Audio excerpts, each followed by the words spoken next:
네, 진교의 촛불 3종사 인사드립니다. 네, 안녕하세요. 네, 안녕하세요. 오늘도 복장이 좀 달라졌죠.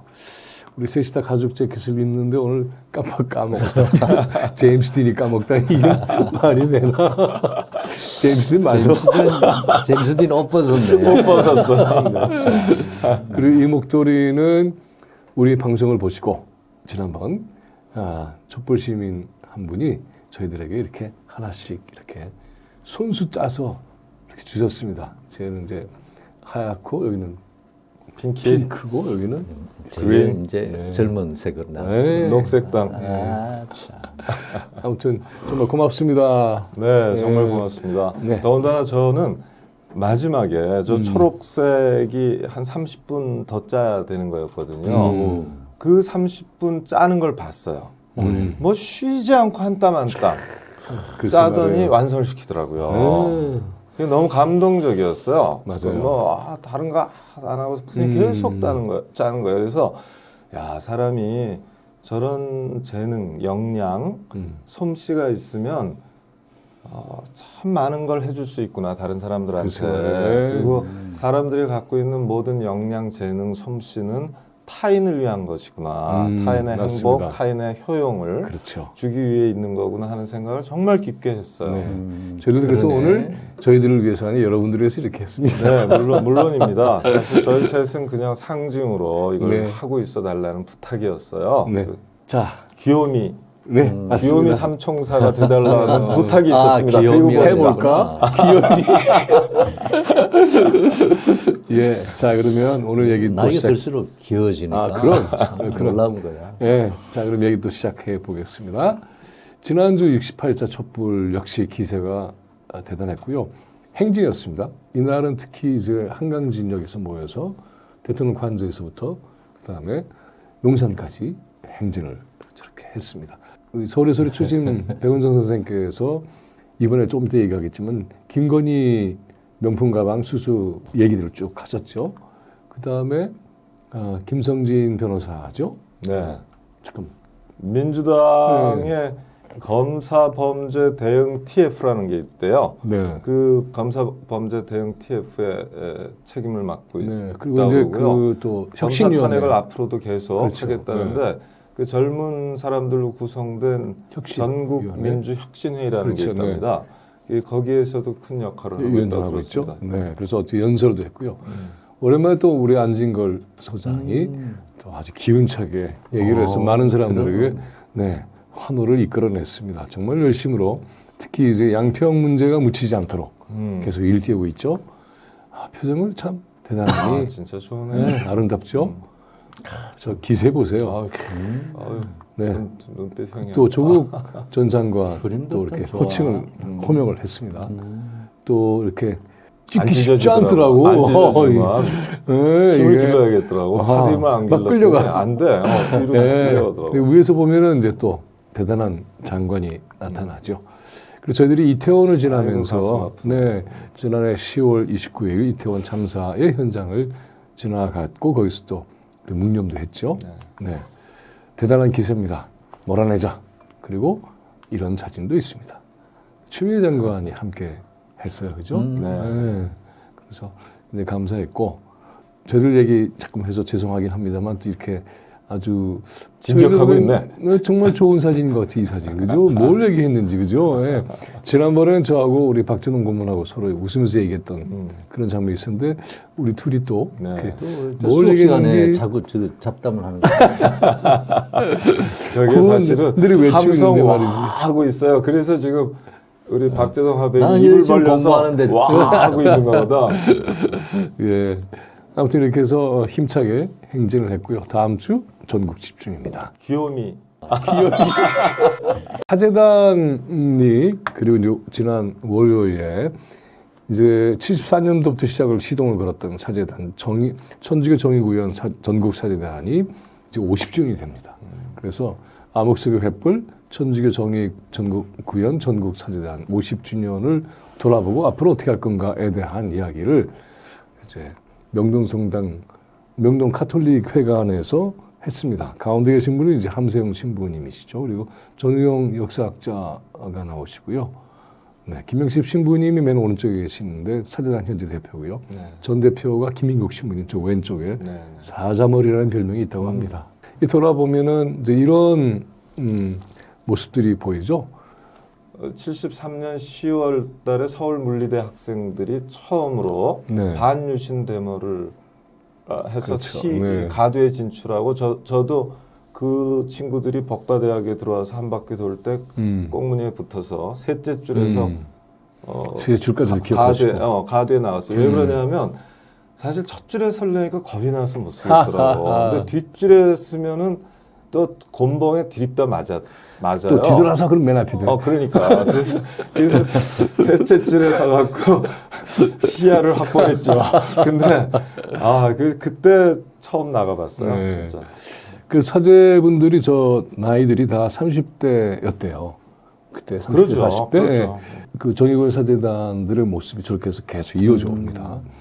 수녀님들도 요새도 보면 수녀님들이 딱 이렇게 그렇지. 계시잖아요. 버티고 그때도 이렇게 이런 모습을 보이셨고요. 그러니까 저 때가 네. 유신 헌법 때라 우리나라 민주주의 죽은 거잖아요. 헌법 그렇죠. 완전히 네. 장식 헌법이고요. 그리고 영구 독재가 가능하게끔 헌법으로 보장받은 거거든. 그렇죠. 그러니까 그렇기 때문에 헌법이 없던 시대예요. 그렇기 때문에 아까 처음에 민주헌법 쟁취해서 바로 그거죠. 헌정국가 만들자 네. 이런 플랜카드가 나오고 기본 인권을 전취하자 네. 이런 표현이 나오는 겁니다.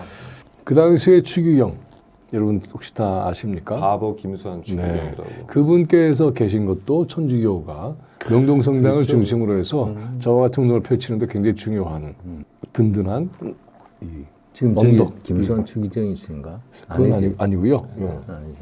근데 이 사건은 사실은 특히 이제 민청년 사건과 깊은 관계가 있습니다. 정의군 천주교 정의군 사제단이 현실에 뛰어들면서 보다 많은 사람들이 알려졌던 민청년 사건은 이제 정부 전복하는 음모가 있었다 이런 식으로 해서 몰아친 거죠. 제학순 주교. 배후에 이제 원주의 네. 지학순 주교를 지목을 했고 특히 이제 원주는 김지하 시인 김지하도 관계가 그때 그렇죠. 있었죠. 그래서 지학순 주교께서 굉장히 중요한 운동의 구심점이 됐고 구속당하고 재판도 받고 그랬죠.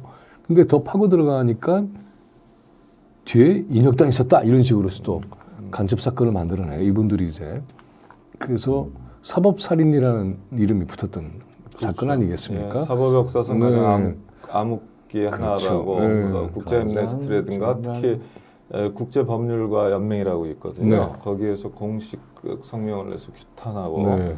당시로서 엄청난 사건입니다. 왜냐하면 64년에 2차가 있었고 그러니까 오늘- 다시 그렇죠. 74년에 맞습니다. 10년 뒤에 네. 2차 네. 인혁당 사건을 만들어내요. 네. 근데 오늘 대법원 판결이 났는데 내일 아침에 형을 네. 집행해버려요. 이런 그렇죠. 경우는 없는 거거든요. 재심에서 역사적으로 무죄가 됐습니다. 이 사건은. 그런데 직결 처분이나 마찬가지의 그런 사법살인이라고 얘기를 하는데 사법살인 조봉암 선생에 이어서 네.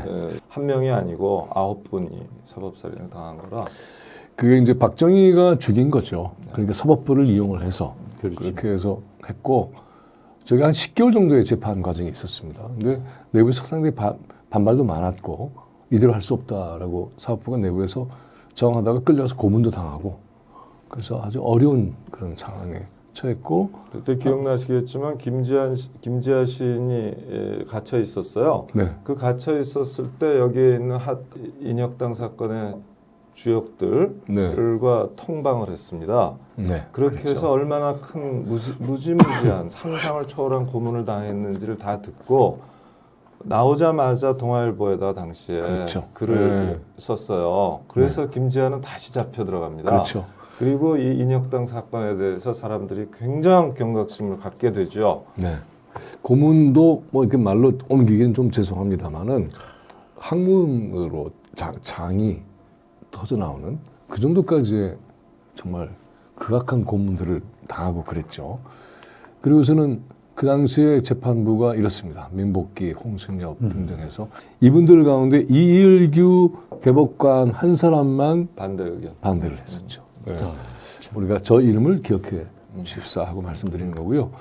이 8분들이 다 형장에서도 사라졌는데 많이들 이제 기억하는 사람들의 이름은 도예종, 이수병, 여정남 이렇게 되어 있는데 당시에 이제 20대부터 30대부터 50대까지 이렇게 해서 이분들 8분을 그냥 딱 형장으로 끌고 간 거죠. 가족들이 그 앞에서 저렇게 울부짖은 거죠. 이럴 수가 없죠. 전 세계가 놀랐던 그런 건데 왜 그러냐면 바로 이분들이 또 있었기 때문에 그래요. 오명거골이라는 이름은 이제 한국으로 고친 이름이고요. 저분 저 왼쪽 사진이 뭔지 아세요?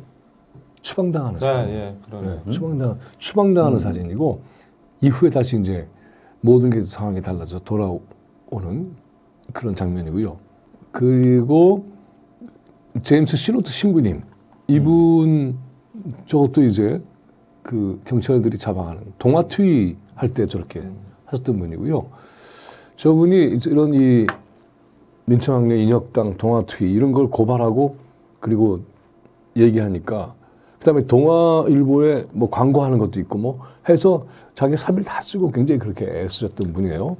저때 사실 이제 이 인혁당 사건과 관련해서 꼭 말씀드려야 될 게 하나 있죠. 그 다음 날 아침에 이제 형장의 이슬로 사라지시잖아요. 그래서 그 시신을 운구하고 나오는데 화장을 하려고 그래요. 그때 소식을 들으신 신부님들이 가 계시거든요. 그 앞에서 막습니다. 그렇죠. 그때는 서대문 형무소예요. 거기서 돌아가시는데 그 서대문 형무소에서 운구차가 나오는데 문정현 신부님이 눕습니다. 그렇죠. 그래서 다리를 다치세요. 네. 그 차가 지나갔기 때문에 네.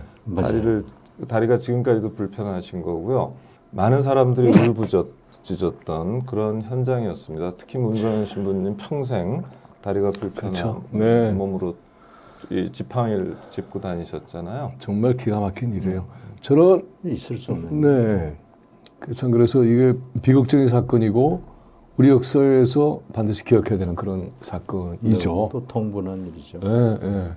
그러니까 박정희 체제가 저런 이 죄악을 저지르고 결국은 몰락한 거죠.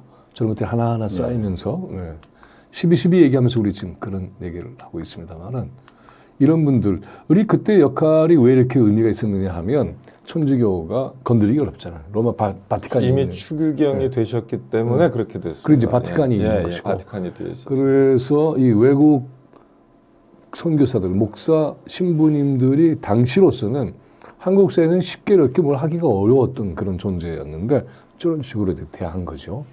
그 천주교는 여러 형태의 박해를 받았는데 특히 이제 신유박해 1801년에 이것은 종교 사후에 개혁적인 그런 인물들이 천주교와 연결돼서 다 어려움에 처했죠. 이승훈, 이가환, 정약의 형제도 다 아시겠지만은 처형당하는 유배당했고 특히 이승훈 같은 경우는 성호 이익 선생의 손주이고 이런 흐름이 있고 그 속에서 정약용도 성호 이익을 사습을 하면서 다산이 된 거죠. 네. 천주교와 깊은 관계가 있습니다.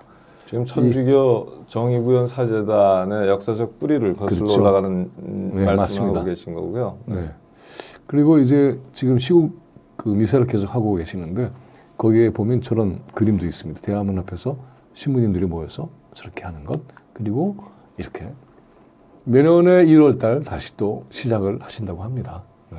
자, 우리 천주교 정의구현 전국 사재단을 위해서 우리 박수 한번 좀. 네. 수고 많으십니다. 이 시대에 정말 머릿돌이 되시고 그리고 빛과 소금이 되셔서 또 가장 소중한 것 중에 하나는 저 촛불행동과 함께 늘 하고 있습니다. 그래서 저희들이 퇴진운동을 걸었을 때에 천주교 정의구현 전국사재단도 퇴진 그리고 시즌2는 탄핵 이런 식으로 해서 같이 함께 행보를 하고 있다는 점 너무나 든든하게 생각하고 있습니다. 원래 이제 네. 천주교 사제들의 역할이 몇 가지가 있잖아요. 물론 사목을 담당하시는 분이시죠. 그러나 예언자의 기능이 그렇죠. 있어요. 네. 제사장 말고 예언자의 기능이 있는데 예언자라는 거는 다른 사람보다 먼저 불의를 온몸으로 느끼고 외치는 광야의 소리예요. 좀 미리 뭘 점을 쳐서 한다 이런 그런 예언이 게 아니고 전혀 아니죠. 현실의 부당함을 그러면 네. 그래서 사람들 마음속에 이미 있는데 그것을 또렷하게 못 볼 때 이 예언자의 기능이 필요하잖아요. 예언자의 목소리가 필요한데 천주교 정의구현 사재단은 우리 시대 지난 50년간 끊임없이 발전은 했습니다만 그 사이사이에 있었던 네. 암흑들에서 늘 목소리를 높이면서 예언자적 기능을 잘 수행해 주신 그런 아주 독특한 정말 조중한 그리고 그 네. 소중한 모임이죠. 네. 특히 이제 저희 셋 가운데 우리 광명 고문께서는 또 천주교 신자시죠? 네, 뭐 그렇습니다. 네. 자랑스럽죠. 저도 그걸 갖고 있어요. 세례명도 세례명도 있고. 예. 다산 저야의 세례명이 혹시 뭔지 아세요? 글쎄요, 요한. 바울은 아닌 것 같아요. 요한입니다. 요한. 네. 사랑의 사도 요한. 예, 예. 자, 그래서 또 우리 한 걸음 한 걸음 힘차게 친일 매국 검찰 독재 인수를 퇴진, 주권 회복을 위한 이런 운동 계속해 나가겠습니다. 서울의봄 뭐 1,000만에 거의 육박한다 그래요. 700만 원 넘었고 네. 다 보셨죠? 네, 맞습니다. 네, 우선 어떤 감상이셨는지. 다시 봐도 다시 분노가 터지더라고요. 또 저가 또 5.18까지 우리는 연동이 돼서 하기 때문에 그렇죠. 네. 네, 우리는 이제 1980년이면 이미 27, 28 이런 나이이기 때문에 생생하게 기억하죠. 그러나 12월 12일서부터 5.18, 다음 해인 5.18 그리고 더 지나서는 87년 12월 그러니까 전두환 정권 끝까지 계속됐던 게 이제 겨울공화국이었잖아요. 그렇죠. 네. 그때 일부 이제 서울의 봄이 성립을 하는데 우리가 그것을 역사적으로 굉장히 오랫동안 공부하고 그랬죠. 근데 그 당시에는 12.12의 전문은 알 수가 없었어요. 그렇죠. 네. 그냥 총격전이 있었고 하극상이 있었다. 그 다음에 권력은 정도로. 바뀌었구나. 그리고 이렇게. 그날 이미 서울에 촉각 권력의 향방에 촉각을 세운 사람들은 다 군부가 장악했다. 그걸 알고 전두환이가 있었던 거죠. 네. 이제 날수를 셀 뿐이지 최규하를 밀어내고 대통령에 오르는 거는 불가피하다. 정해져 있다. 이런 식의 인식을 우리 그렇죠. 사회의 이른바 엘리트들이 갖게 됐다고 그래요. 그렇죠. 서울의 봄이라고 하는 것은 또 이제 이런 특징이 하나 있습니다. 뭐냐 하면 이제 유신체제가 끝나고 봄이 왔구나. 그렇죠. 그래서 삼김이라고 대표되는 그래서 김대중, 김영삼, 김종필 민주화가 시동을 걸겠구나. 이런 기쁨과 기대가 찼던 그 시절에 이것을 다 망가뜨린 자들의 얘기라고 그렇죠. 할 수가 있죠. 10월 26일 날 이제 궁정동에서 김재규의 총성이 울리지 않습니까? 네, 바로 저거죠. 그걸로 네. 이제 박정희 대통령은 죽고 그러고서 민주화의 봄이 열리잖아요. 네. 사실은요 지독한 체제지만 그 유신 체제라고 불렀잖아요. 이른바 유신이라고 그랬죠. 우리가 그래서 그 이른바 유신 체제가 박정희라는 사람이 온몸으로 체화하고 있던 체제인데 박정희가 죽자 다음 날 벌써 유신 체제는 더 이상 성립할 수 없다는 국무총리 성명이 나와요. 네. 그럴 만큼 취약한 겁니다. 1인 독재라든가 그렇죠. 이런 게 네. 어마막재 보여도 사실은 사람들이 겁이 나서 말을 못할 뿐이지 이 체제가 정당성이 없다는 걸 알기 때문에 그것을 지탱하고 끌고 가는 한 사람의 인물이 없어지는 순간 아무도 네. 거기에 대한 찬양과 고문은 안 하게 돼 있어요. 그래서 어떻게 하면 네. 살아남을 것만 궁리하는 그 순간으로 넘어가는 거예요. 그런데 그때 일군의 박정희가 키운 군부가 하나회라고 불렸던 이 정치 군부가 이 12.12를 일으키면서 다시 그 네, 그렇습니다. 군부 정권을 연장하는 그리고 민주화의 봄을 잠깐 있었던 그때를 짓밟는 일이 일어난 거죠. 그렇죠. 다 정리를 해주셨는데 그 잠깐 보기로 하겠습니다. 그래서 이 김재규 네. 이 과정이 이제 수사의 과정이 된 거죠. 그리고 수사의 과정에 권력을 잡은 자가 바로 저자입니다. 전두환. 전두광. 네, 전두광. 그리고 이건 좀 다른 얘기입니다. 뭐 거의 비슷하게 생기셨죠. 이분은 배우 박용식 선생님도 돌아가셨습니다. 근데 전두환의 집권 시절에는 역할을 받지 못했어요.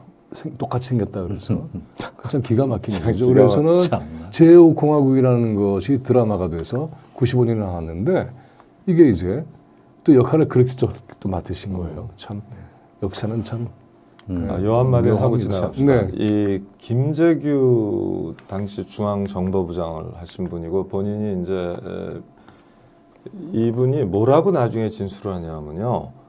나는 인간 박정희를 쏜 게 아니고 유신 체제의 심장을 꿰뚫었다는 비수를 꼽았다라고 그렇죠. 말씀하셨어요. 맞아, 맞아. 자신의 정치 철학이 분명했던 거죠. 그러니까 유신 체제 심장에 비수를 꼽았기 때문에 그 심장이 정지되자 이 체제에서 단물을 빨고 이 체제를 지탱하고 있던 모든 기득권 세력들이 조용히 들어갈 수밖에 없었는데 귀가 죽고 힘이 빠졌는데 오직 무력을 독점하고 있던 정치 군부들이 네, 벌린 게 그 하룻밤새 그렇습니다. 벌려서 권력을 다시 찬탈하는 과정이 서울의 봄에서 그리고 있는 거죠. 아주 1979년 긴장감 있게 12월 그리고 있는 것이죠. 12일. 저자들의 원래 뿌리가 아주 깊은데 특히 이제 한국의 정치 군부가 저렇게 강성해지는 것은 베트남 전쟁하고 깊은 관련이 있어요. 그러니까 베트남 전쟁의 영광급으로 특수 부대의 영광급 출신들이 다 전두환, 노태우 이렇게 되어 있고 또 하나 중요한 것은 베트남 전쟁 과정에서 거대한 돈을 만지기 시작합니다. 이 돈이 이제 군부 내에 하나회를 키우는 자금이 되는 것이죠. 그리고 참 역설적인 것은 박정희가 저자들을 키웠던 것은 자신도 구테타를 했기 때문에 구테타를 막기 위해서 구테타를 감시하는 역할을 다 맡긴 거예요. 그랬는데 저자들이 구테타를 한 거죠. 물론 박정희가 사라진 이후에 한 겁니다만 그렇게 되니까는 모든 정보, 사찰 이런 걸 다 한 손에 쥐고 있으니까는 거기다 이제 수사권까지 장악을 해버렸기 때문에 그래서 군부 내부의 권력만이 아니라 전사의 권력을 장악하게 되는 그런 과정을 우리가 겪은 거죠. 그리고 이것의 과정에서 12.12는 군부 내의 권력을 장악한 것이고 우리 사회 전체를 장악하기 위해서 잔혹한 학살의 과정이 바로 5.18로 이어지는 거죠. 그러니까 그렇죠. 12.12와 5.18은 직결되어 있다는 것을 우리 젊은 세대들이 또한 그럼. 기억해 주실 필요가 있습니다. 근데 저자들은 김재규 당시 중앙정보부장은 형장이 있으로 사라졌지만 전두환 노태우도 저렇게 96년도, 네. 97년도인가요? 그 재판장에서 법의 판결을 심판을 받은 거죠. 사형과 무기징역으로 네. 1심에서 났죠. 이자들이 12.12 쿠데타를 하고 난 다음에 저렇게 모셔 찍은 사진은 영화에도 마지막에 저렇게 나오는 굉장히 중요한 장면이죠. 이 저자들이 이후에 권력의 요직에 하나하나 앉죠. 네. 근데 저자들을 또 해결한 것이 바로 이 독재의 권력 박정희에 의해서 고난을 겪었던 김영삼 대통령이 된 이후에 두 가지 중요한 일을 했잖아요. 금융실명제 그리고 또 하나 하나회 척결 네. 순식간에 있었던 거예요. 그래서 참모총장 전격 경질하고 그리고선 해임하고 뭐 등등 쫙 해서 하나회를 뿌리 뽑아버리는 그 이후에 군대가 쿠데타를 일으킨다는 생각하기는 되게 어려워지는 네. 그런 거죠. 이런 포스터도 있습니다. 그래서 이 사람들은 이 12.12를 보면서 뭘 떠올리냐면 과거를 떠올리는 게 아니라 지금의 정치검찰의 검찰 쿠데타를 떠올린다 그래요. 자, 그래서 여기서 하나 말씀을 드려야 되는 것은 이 박정희 체제, 유신 체제가 무너지고 난 다음에 그걸로 유신 체제가 종말을 고하했다고 보기가 어려웠던 것은 뭐냐면 박정희 없는 박정희 체제를 지켜나가고자 했던 거죠. 그러니까 유신 체제를 버티고 있던 자들이 다시 전면에 올라와서 박정희는 없지만은 박정희가 지탱해왔던 유신 체제를 그대로 지속시키는 것이 전두환, 노태우 이렇게 되는 것이고요. 그리고 그 뿌리 속에서 자란 자들이 정치 검찰입니다. 그래서 민주화가 진행되면서 저는 이제 민주화가 진행되면서 그 보안사 권력, 군대의 정보 권력이 점점 이제 법치주의 같은 게 강조될 수밖에 없으니까 그렇죠. 검찰로 넘어가는 거예요. 그래서 이 검찰 안에서 특수부, 저 윤석열 같은 친구들을 정점으로 해서 검찰 하나회가 생긴 거예요. 그렇습니다. 그래서 지금 검찰 하나회가 검찰 쿠데타 방식을 통해서 그러니까 2019년 결국은 정권을 장악하고 지금 모든 사안을 원칙과 상식 없이 원칙과 상식을 깨면서 힘으로 수사권과 기소권을 갖고 조폭 노릇을 그렇죠. 하고 있다. 법을 거의 이제 강제력으로 자기들이 독점해서 이렇게 하고 있는데 그래서 군대 하나회, 정치군부 하나회가 해체되었듯이 정치검찰 하나회도 조만간 해체가 되죠. 당연하다. 그것은. 그리고 이미 해체의 길을 걷고 있다. 예를 들어서 지금 검사 탄핵은 바로 윤석열 탄핵입니다. 그렇죠. 사실은 네, 네. 윤석열 대통령이라서 지금 탄핵을 못 하고 있는 거고 여기 윤 대통령의 최고 수하들이잖아요. 그 이정섭이라든가 네, 네. 또는 손준성이라든가 네. 지난번에 또 탄핵당한 친구라든가 이 친구들은 그 검찰 조직에서 모든 비리에도 불구하고 감싸고 있는 거 아니에요. 그리고 특히 상부의 명을 받고서 고발 사주 같은 거 한 거 아닙니까? 또 판사 사찰하고 그런 친구들을 이미 검찰 탄핵으로 국민 대표기관인 국회가 탄핵 소출해버려서 권한 정지시켜서 좀비화를 시킨 거예요. 그렇죠. 네. 이미 정치 검찰의 한 행동대장 셋이 사실은 옷을 벗은 거거든요. 어떻게 보면. 정치검찰 하나회는 그래서 이제 허물어지는 과정에 들어가는 그렇죠. 것이고 지난번에 우리 박재동 고문이 화백이 그랬던 만편 다 기억하잖아요. 도미노. 이 탄핵은 그렇죠. 결국은 윤석열 탄핵으로 이어지는 그럴 수밖에 없죠. 제가 네. 약간 기분 좋았던 얘기 하나 할게요. 네. 지난번 김성진 변호사를 만났잖아요. 네. 우리 토요 집회 때 이분이 저한테 오더니 제가 그 금년 2월에 검찰 탄핵해야 된다라고 굉장히 긴 글을 쓴 적이 있어요. 그렇죠. 네. 그게 아마 본격적인 최초의 글이에요. 검사 탄핵에 대한. 그거를 다 읽었다는 거야, 그 당시에. 저는 사실은 그 네이버에도 안 뜨고, 왜냐면 신생언론 민들레의 글이기 네, 때문에 그랬었죠. 1년 동안은 네. 아예 안 뜨거든요. 그래서 전혀 영향력이 없었다고 속으로 생각하고 있었어요. 그런데 그게 아니라는 걸 알고 약간 으쓱했어요. 왜냐면 그렇게도 됩니다. 이 양반이 자기 근처에 그 민주혁신회인가 그 네. 사람들 다 돌려봤을 뿐만 아니라 민주당 내 율사들이 다 돌려봤다고 그러더라고요. 그래서 기폭제를 만들어 주셨다고. 그래서 야. 사실은 좀 뿌듯했어요. 아, 이거 박수 한번 좋습니다. 네. 자, 그다음에 큰일 그래, 나셨어요. 그다음에 만평이 있는데 우리 좀 간략하게 넘어가면서 보기로 하겠습니다. 이자들이 저지르고 있는 것 중에 이제 두 가지만 좀 다루겠는데요. 학생의 범, 이 인권조례는 특히 우리 박명희 참. 교육감이 굉장히 애를 써서 했던 건데 이 인권조례가 무슨 교권을 파괴하는 것처럼 만들어버리고 저렇게 너가 아버지 뭐 하시나? 뭐 이런.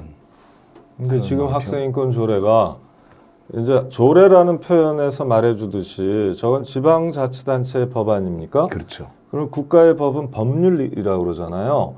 그럼 학생인권법이라는 국가 법률로 만들었어야 되는데 그 당시엔 이명박 정부 시절이기 때문에 지방자치단체, 지방의회를 이용해서 경기 학생인권 조례를 만들고 서울 학생인권 조례를 만들었던 거예요. 그런데 이게 확산되기가 어려워요. 왜냐하면 이상한 반대, 말도 안 되는 논거를 세워서 어처구니 없는 반대를 막 조직을 하니까 예를 들면 학생인권 조례가 임신을 조장한다는 등 학생인권 조례가 동성애를 조장한다는 등 아무런 논거도 근거도 정말 없죠. 기가 막힌 자료도 얘기죠. 없죠. 예. 네. 이런 얘기로 정말 어처구니 없는 얘기를 하는데 그래서 이제 한 4-5군데밖에 못 만들었어요. 그런데 이걸 지금 서울 학생인권 조례 폐지안이 서울시의회에 올라가 있고요. 그 얘기는 국힘당이 이제 서울시의회 과반수 장악하고 있다는 뜻인데 여기에 대해서는 민주당 원내대표가 그러니까 이 서울시의회 민주당 지도부가 합의를 해줬어요. 뭘 갖고 합의를 했냐면 예결위원장 자리와 맞바꿨습니다. 근데 예결위원장 자리는 무슨 뜻이냐면 이걸 사실은 서울시의회 민주당 의원이 몇십 명 있잖아요. 그럼 뭐 과반수는 아니지만 3분의 1 이상 있단 말이에요. 그럼 이 사람들이 예결위원장을 갖고 있으면 쪽지 예산 있잖아. 자기 지역구 쪽지 예산 해갖고 관철시킬 가능성이 높아지는 거거든. 근데 그걸로 그 쪽지 예산 몇 건 더 관철시키겠다고 지금 대의 명분이 하나도 없는 더군다나 이거는 좀 안 되네요. 헤게모니 진짜. 문제야. 헤게모니. 아니 인권 헤게모니에서 뒤로 밀린다? 그러면 도대체 존재 이유가 뭐냐고. 그렇죠. 예. 난 정말 이 부분은 정말 성토하지 않을 수가 없어요. 이렇게 인권, 정무적 판단을 일선서. 못할 수가 있냐 이거야. 이렇게 정무적 판단이. 정무적 판단만이 아니라 사실은 우리 사회 전체에 매우 중요한 윤리잖아요. 아, 물론이죠. 네, 근데 이거를- 최소 기준 아닙니까? 네, 참. 이거를 도대체 지키질 못하고 그럼 아이들한테 어떡하라는 겁니까? 아직 체벌 부활할까요? 아이들 용의복장 단속 계속 할까요? 자, 우리 만평을 그린 난 정말 박하백이 아니, 이렇게 뭐, 그려줘서 너무 난 고마워. 진짜. 너무 정말 말도 안 되는 짓거리를 민주당 쪽에서 협력을 했다는 게 참 분통 터치는 일입니다. 글쎄 말이에요. 아 진짜 저도 어지간한 분통 이렇게 안 터뜨리잖아요. 근데 이건 저절로 목소리가 높아졌다. 당연하죠. 듣는 예. 분들이 저게 소중하게 듣는 분들이 만들어진 아무튼 건데. 좀 불편하셨으면 예. 죄송합니다. 이렇게 진행하는 사람들이 아, 예. 소리 또 하나 분통 또 터지면 우리가 안 되는데. 보면은 지금 현재 이 통일부에서 이 제1동포들의 삶을 조명했던 또 조선인 학교를 조명했던 그 영화 감독 그리고 지금 조선인 학교를 지원하는 몽당 연필 또 거기에 역할하는 권혜요 연기자 권혜요, 이지상 뭐 다 네, 많죠. 그리고 이런 것들이 어떻게 들어가는가 하는 것을 연구하려고 했던 연구자들 이거를 다 조사하고 경위서 내라 그러고 접촉도 끊어버리고 그런 식으로 해버린 거죠. 그래서 이 말하는 만평은 바로 그걸 보여주고 있습니다. 그러니까 결국은 보면은 남북의 제일조선인 또 제일동포 민족 문제잖아요. 그 차별이라고 하는 게 일상화되어 있는 이 문제를 제기하지 못하게 만드는 셈이고 동시에 이것은 일본 정부의 부담을 덜어주는 거잖아요. 일본 사회의 문제를 저렇게 제기하는데 역할하는 사람들 다 짓밟는 거예요. 그러니까. 그 정부라면은 이런 민족 차별을 받고 있는 우리의 동포들을 위해서 뭔가 해야 하는데 그 하는 것을 도리어 가로막고 이걸 남북 문제 뭐 무슨 다른 문제 이런 식으로 해서 해버리니까는 참 기가 막힌 일이고 특히 이제 지난번에 간 또 조선인 학살의 100주년에서는 이 민족 문제이기 때문에 민담 뭐 조청을 할 것 없이 다 일본의 평화운동하는 분들하고 다 만나서 하는 거예요. 근데 거기에 이제 윤미향 의원이 갔다고 난리를 쳤고 하나로 지금 관통하고 있는 것은 결국은 우리 민족의 과거, 역사와 미래에 대해서 통일부가 가로막고 있는 역할을 하고 있다. 통일부가 아니라 반통일부다. 반통일부. 네, 국정 역할까지 하고 있다. 통- 네. 어떻게 저런 자를 네, 글쎄 저런 말이에요. 자 통일 장관으로 글쎄 말이에요. 정부기관은 또 이런 식인데 이 12.12 군사 쿠데타와 닮은 꼴을 하고 있는 정치검찰 쿠데타로 만들어진 그 이후로 법치를 가장한 윤석열 정권의 정부기능은 저렇고요. 더 이상 쪽팔리게 하지 말라고요. 이 여인은 뭐 하고 있는 걸까요? 네. 지난번에 잠깐 얘기했지만은 저게 대통령 부인 시절 얘기죠. 작년 9월 7일 9월에 날 됐다는 거 아니야? 예, 그죠? 그렇죠. 저러고 다녀. 그 대통령 부인 시절은 지금도 부인 시절이에요. 아, 그러니까 저 후보 시절도 네. 아니고 네, 총장 부인 그럼요. 시절도 아니고 그렇죠. 대통령 부인 네. 작년 9월 네. 그죠? 참 그 자기의 집 밑에 있는 그 사무실에서 저렇게 해서 디올백을 받고 그래서 최동석 선생님께서 사자성어가 무슨 뭐 대학 교수들이 한 게 결리망인데 그 말이 좀 이상하다. 교수들 자신 얘기한 거 아니야? 이런 식으로 슬쩍 한번 꼬시더니 그게 아니다. 명품 가방이다. 예, 각자 한번 내려보세요. 사자성어. 예? 뭐 하실래요? 아니 저는 사실 그 지난 1년간 윤석열 정권이 한 일은 열심히 자기 무덤을 판 행위다 이렇게 한마디로 그렇죠. 얘기하거든요. 그래서 계속 팔아. 계속 팔아 또. 자, 기다리고 보겠습니다. 좀 이따가. 네, 저는 이 자, 뭐 한자로 써도 돼요. 그림으로 자. 했으니까. 맞아요. 맞아요. 네, 그렇습니다. 그림으로 다 하셨어. 근데 이 명품 가방의 수수의 핵심은 국정농단이죠. 단순히 뇌물을 받았다 이 정도가 아니라 인사와 정치에 관여했다는 것. 그리고 저 사건은 그 디올백 하나만 관련되는 게 아니라 저런 식으로 소문을 받는다더라. 그리고 인사 정치에 관여하는 얘기도 들었고, 그래서 그걸 한 번 더 확인하러 간 거죠. 근데 함정 취재라고 버티는데 함정 취재 아니죠. 확인한 것이고, 확인의 내용이 그대로 나타난 것이고, 또 선물을 주겠다고 조공 횡령이 쭉 있는 것까지 다 나왔으니까는. 그러니까. 그래서 이 사건이 워낙에 커서 조선일보, 동아일보도 이게 보통 이게 큰 문제가 아니네 이렇게 생각한 것 같아요. 그래서 대통령 부인이 가진 것과 없는 것. 그래서 가진 것은 무엇인가? 자유. 없는 것은 책임이다. 이거 뭐 하고 있냐? 이렇게 되고 동아일보는 이 나라 보수는 김건희 리스크 더 이상 안고 갈 수 없다. 이 나라 보수가 김건희 너 하나 때문에 다 망하게 생겼어. 이런 얘기죠. 그리고선 딱 한마디가 뭐냐면 그냥 너 집에 있어. 사과 이렇게. 사가에 있으라는 거 아니야? 네. 지금 관저떠나 사저에서 그러니까 집에 근신하라는 있어. 거 아니야? 집에 있어. 아니, 나오지 여기 말고. 옛날에 중전 마마들 있잖아요. 응. 그거에 대한 제일 큰 벌이 폐위하고 사과로 돌려가는 가는 거죠. 사실 사과로 바로 가라는 그거예요. 거는 폐위했다는 뜻이야. 사과라는 말이 어. 이게 역사적 용어예요, 사실. 그렇지. 지금 얘기하신 것처럼. 근데 집으로 가. 그리고 국정에 관여하지 마. 우리 다 망하게 생겼어. 응? 사실은 저게 폐위가 안 되면 사과로 못 보내. 근데 이 여기에 대해서 뭐, 지금 조선시대는 아니니까. 그러니까 윤 아무개가 할 수 있는 말은 이거밖에 없어요. 옛날에 우리 노무현 후보께서 해서 히트쳤죠. 그렇다고 내 마누라를 버리란 말입니까? 그건 이제 장인의 관계인데. 그건 장인 그런 관계였지. 거고. 이거는 근데 다르잖아. 당사자 자체가 이제 이런 범죄 혐의자인데.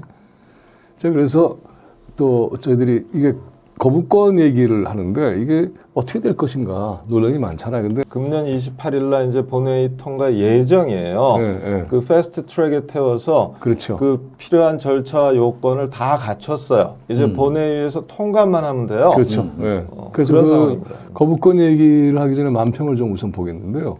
이리 가도 저리 가도 밑에 악어 종류만 다를 뿐이지.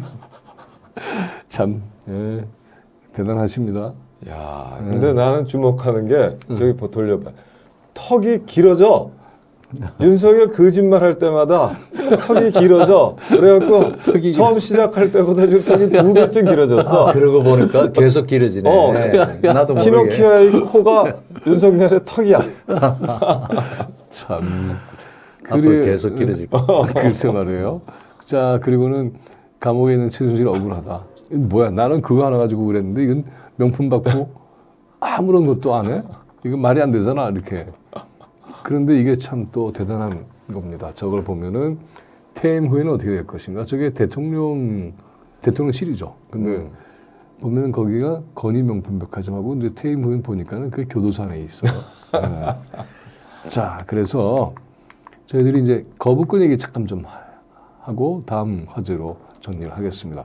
특검 거부권은 원천적으로 무효다. 왜 저런 논평을 냈느냐 하면 이해 당사자죠. 대통령 윤석열이. 그렇지. 네, 그런데 저기에 거부권 행사하는 것은 수사를 하지 마라 금지시키는 것이고 그렇게 되면 만약에 저 논리가 확산된다고 한다면 대한민국 국민은 다 나에 대한 수사를 거부할 수 있는 권리가 생긴다는 뜻인데 말이 안 되는 것이죠. 그래서 보면은 수사 관여 그 원래 윤석열이 징계를 받은 이유 중에 하나도 수사에 관여했기 때문에 그런 거거든요. 그렇죠. 네, 그래서 이런 식으로 자기의 이해 당사자가 될 때는 거기에 대해서 감나라 패나를 못하게 돼 있는 거예요. 이번에 그래서 이 특검 법안의 내용도 보면은 여야가 추천해서 2명 중에 하나를 택해서 임명하는 게 아니라 여당은 뺐죠. 네. 예, 이게 제척 사유가 되는 것이니까. 그리고 더더욱이 이제 윤석열의 입장에서 볼 땐 불리한 상황이 된 거죠. 거부권 행사는 헌법에 있으니까 그렇게 돼 있는데 거부권 행사를 해야 될 수밖에 없다고 판단하고 국민들이 이건 그러네라고 하는 것은 헌법적으로 이건 위헌의 사안이 될 수도 있다라든가 국민에게 피해를 준다라든가 하는 그런 정부의 판단이 있게 된다면 거부권 행사라는 게 일정한 헌법적 정당성을 갖는데 이 사건은 국민에게 피해를 주는 게 아니라 국민에게 매우 중요한 심판의 과정을 알 권리, 것이죠. 국민의 알 권리와 아니라 사법 이제 정의를 실현할 그게 바로 권리 이제 이런 것들을 심판 주는 건데요. 이야기니까요. 예. 그래서 거기 잠깐만요. 굉장히 거기에 대해서 말씀을 잘하셨어요. 네, 거기에 대해서 우리 이제 광명 고문이 이런 글을 또 이제 올리셨어요. 그래서 별로 중요하지 조금 않고요. 얘기- 진짜 잘 말씀을 하셨어. 잘 정리하셨어. 이게 수사 금지, 수사 관여에 해당한다는 게 키포인트고요. 그렇죠. 네. 근데 자기 연루됐잖아. 자기 그렇죠. 처가. 그랬으면 뭐 흔한 말로 일심동체 같은 거고. 이른바 경제운동체라는 얘기까지 하니까. 네. 더군다나 본인의 권력으로 수사권 행사를 못하게 한 거 아닙니까? 그렇죠. 네. 그래서 할 수 없이 특검을 하는 거잖아. 이 사안의 그렇죠. 속성상. 네. 특검이 요구돼서 그런데 또 거부를 해. 그러면 이 사람은 수사도 못하게 해, 특검도 못하게 해. 그러면 자기 면책 특권을 행사하는 거거든. 국민은 이런 식으로 자기 면책 특권을 누구한테도 주질 않아요. 네. 이렇게 되면 한 윤석열 가족이 하나의 면책 특권을 갖는 별도의 클래스가 돼. 법 위에 있는 그렇지. 거예요. 네. 계급을 창설할 수 없잖아. 그런데 네. 그런 계급을 창설하는 효과랑 같은 거거든. 그러니까 거부권이라는 거는 국회도 국민을 대표하고 대통령도 국민을 대표하는 차원이 있잖아요. 직선이라. 그럴 때 152분의 1로만 통과됐다는 건 굉장히 논란이 많다는 뜻 아니야. 그러니까 대통령이 거부권을 행사하는 게 정당성이 있어요. 그래서 3분의 1을 모아 갖고 오면 사회적 합의가 된 걸로 보고 법으로 치마. 그러면 그런 판단을 갖고 거부권 행사할 수 있는 거죠. 그래서 상당히들 많이 해요. 물론 마음대로 하면 그건 자기 정치적 수명을 단축하는 행위고 정치적 자살 행위가 되겠죠.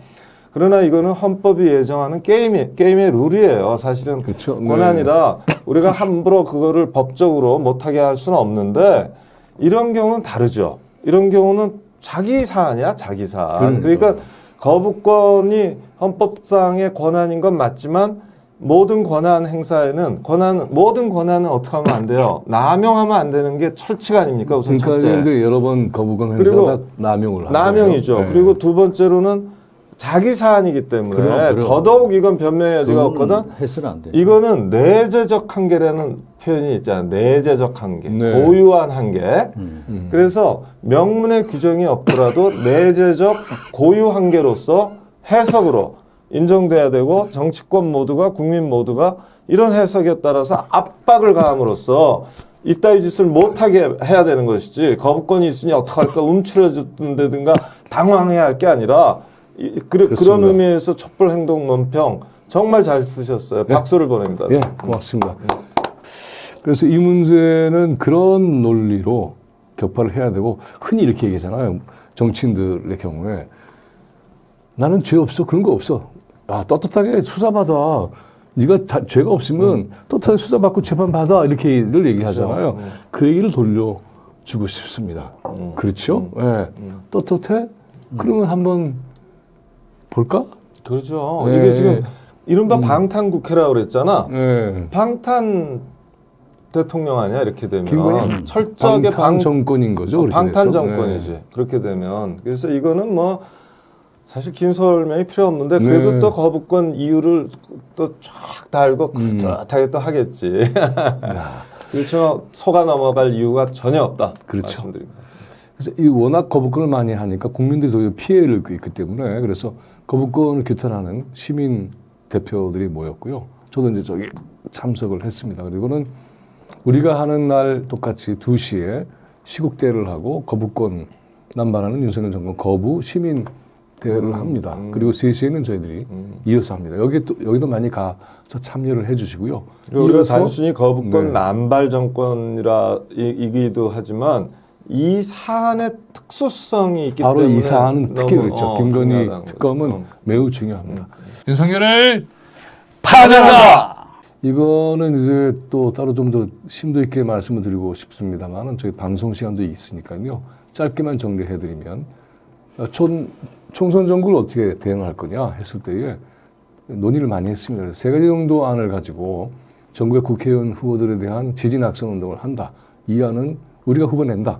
3안은 비례정당 창당한다. 이런 정도인데 이것을 전 회원들이 다 토론을 하고 그리고는 1월 중에 투표를 해서 그 내용을 결정하는 그런 것이 됩니다. 그래서 이 사안은 투표기한에 대한 것도 계속 공지가 나갈 거고요. 그리고는 결정된 내용은 어떻게 할 건가 하는 것도 여기에 되어 있습니다. 1안, 그럼 2안, 3안은 같이 병행할 수도 있어. 라든가 또는 결정되면 이건 하고 또 저건 안 하고 뭐 등등의 내용이 있는데 특히 이제 중요한 거는 60%라는 이 선을 제정을 했어요. 과반수는 50% 이상이잖아요. 그 3분의 2 하면 또 그건 70% 가까운 건데 그 중간 정도 단계로 60%. 그래서 이 3가지 안을 충분히 토론을 하고 그래서 우리가 총선 전국의 촛불행동이 어떻게 할 것인가 하는 것을 결정하는 굉장히 중요한 토론안입니다. 이것이 이제 토론도 하고요. 그다음에 이 과정에서 촛불 행동에 많은 분들이 또 같이 가입하셔서 함께 논의를 하면 매우 중요한 그런 의미를 갖게 되지 않을까. 그리고 여기에 대한 관리를 해나가고 결정을 하는 데 있어서 이제 임무를 또 한 분이 맡으셨어요. 그래서 이 관리하는 위원장으로 또 우리 권은 교육감이 또 역할을 해주십니다. 네. 사실 저는 말이에요. 촛불 행동이라는 단체로 본다면 이런 거 할 수 있어요. 근데 그것은 촛불 시민을 대표할 수는 없어요. 사실은. 그리고 촛불 시민은 익명도 있고 다양한 동기로 다양한 분들이 오시기 때문에 이거하고는 별 관계가 없습니다. 정치 선택, 총선을 앞둔 정치적 선택을 할 이유가 없거든요. 탄핵을 계속 요구하고 이 정권을 규탄하고 탄핵이 필요하다고 계속 외치는 거는 대단히 이제 촛불 시민들이 그렇죠. 힘을 합쳐해야 되는 일이고 이거 촛불 시민들이 또 이제 판단하시겠죠. 그러니까 하겠죠. 그렇지만 이거 자체는 기본적으로 촛불 행동이라는 단체고 사실 우리가 우정으로 다 고문을 맡고 있고 그래서 뭐 선관위원장을 맡아달라니까 제가 맡긴 하는데 아무튼 저는 그런 입장을 갖고 있다. 그렇죠. 그래서 그 얘기를 하시는 까닭은 뭐냐면 이것이 촛불 행동의 계획인데 촛불 행동에 함께 회원을 하지 않는 분들의 입장도 지금 배려해서 얘기를 하신 거니까요. 오해가 없으시길 바라고요. 비례정당 창당은 촛불 행동이 정당으로 전환한 건 아닙니다. 그런 것도 다 하나하나 질문이 생길 거예요. 그래서 그 질문에 대한 것도 저희들이 정리해서 말씀을 드리겠습니다. 공지의 의미로 말씀을 드렸고요. 윤석열을 탄핵하라! 그 다음에 촛불 한 손에 책 한 손에 촛불 얘기도 하겠습니다. 늘 여러분 다 아시겠지만 저분은 이제 김영 교수님이세요. 2호 작가 책 나누고 서명한 그 대목인데 이 책 열심히로 좀 알려주시고요. 이게 촛불행동의 존재감입니다. 또 하나는 우리 김태형 선생님 촛불행동 TV에 나오셔서 방송 계속 해주시죠. 근데 굉장히 소중한 책이에요. 보니까 가짜 사랑 권하는 사회인데 사랑과 사회를 연결시켜서 사랑한다면 개혁 운동을 펼쳐야 된다. 그래야 많은 사람들이 사회 속에서 고통받고 힘들어하는데 그 사람들에게 좋은 세상을 만들어주는 게 그게 진짜 사랑 아니냐 이렇게 얘기를 하셨어요. 이렇게 말씀드리고 싶어요. 사랑과 정의의 관계를 분명히 하고 싶은데요. 사랑은 최대한의 정의고요. 정의는 최소한의 사랑입니다. 좋은 그러니까 얘기네요. 각자에게 그의 몫을 나눠주는 게 정의예요. 그래서 정의의 법칙이 정의의 분배 원칙에 따라서 내가 내 것을 나눠 가졌어요. 그런데 주변에 보니까 갖고 있는 게 나눠 가진 게 너무 작아. 그래서 생존도 어렵고 여러 가지 자아 실현도 어렵고 사회 참여도 어려워요. 이런 분들이 있을 때 자기가 가진 걸 정의가 허락한 자기 것을 내어주는 게 사랑이에요. 그렇기 때문에 사랑은 최대한의 정의고 정의는 최소한의 사랑이니까 정의와 사랑이 배제되는 거 없습니다. 그래서 가짜 사랑 권하는 사회라는 제목을 보고 정말 무릎을 쳤어요. 우리 사회가 싸구려 사랑, 가짜 사랑, 정의 없는 사랑을 그렇죠. 네, 맞습니다. 권하고 있고 자기 희생 없는 사랑을 권하고 있고 옛날 낭만주의라는 거 그래서 낭만주의적인 환상 속에서의 사랑 남녀 간 사랑 뭐 이런 거에 너무 치중하고 있는 사회 본질을 파고들지 못한다. 그렇죠. 네. 그래서 그것을 정확하게 꿰뚫은 제목이라 그냥 값싼 힐링과 값싼 사랑을 남발하는 그러나 정의에 대한 추구가 없는 또 약자와 연대하고 공감하는 그 마음이 없는 경우라면 저기에 해당하는 거죠. 가짜 사랑을 권하는. 이제 제일 중요한 것이 정치혁명이라는 것도 우리가 정치혁명이 없으면 사회경제혁명을 따라올 수가 없어요. 정치기본권이 사회경제기본권으로 가는 통로를 열어주는 겁니다. 그래서 정치기본권을 갖고 정치가 법과 제도를 만들어서 사회경제제도의 불이함이나 불공정함이나 비리나 부패를 잡는 거거든요. 그 역할을 못하는 거예요. 그런 관점까지 이제 우리한테 일깨우는. 그렇죠. 딱 저렇게 아주 핵심으로 탁 치고 들어가서 마음에 들었어요. 맞습니다. 이때 우리가 사랑이라는 게 굉장히 추상적이고 광범위한 모호한 그 개념을 이렇게 사회 문제와 맞습니다. 구조와 네.